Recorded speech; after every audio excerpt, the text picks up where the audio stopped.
मित्रांनो, जर तुम्हाला वाटत असेल भारतात बेल किंवा जामीन मिळवणं खूप सोपं आहे, तर तुम्हाला या कायद्याचं नावच माहित नाहीये.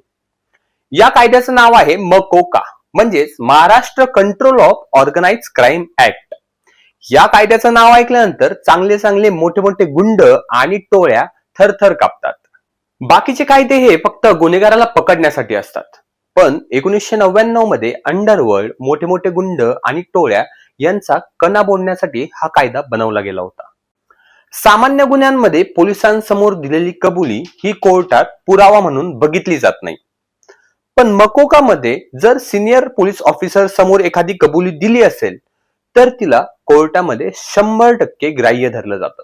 आणि जामीन विसरूनच जा, कारण की पहिले 6 महिने मकोकामध्ये जामीन मिळणं जवळजवळ अशक्यच असतं, कारण की कोर्टाने इथे तुम्हाला पहिलेच गुन्हेगार म्हणून गृहीत धरलेलं असतं. जोपर्यंत तुम्ही तुमचा निर्दोषपणा सिद्ध करू शकत नाही तोपर्यंत. एवढंच नाही तर तुम्ही गुन्ह्यामधून कमवलेली सर्व संपत्ती, बँक खाते हा कायदा 1 मिनिटात हिसकावून घेऊ शकतो. तर कायद्याबद्दलची ही माहिती तुम्हाला माहिती होती का? नक्की कमेंट करून सांगा आणि अशाच कायदेशीर माहितीसाठी मला फॉलो करा. धन्यवाद.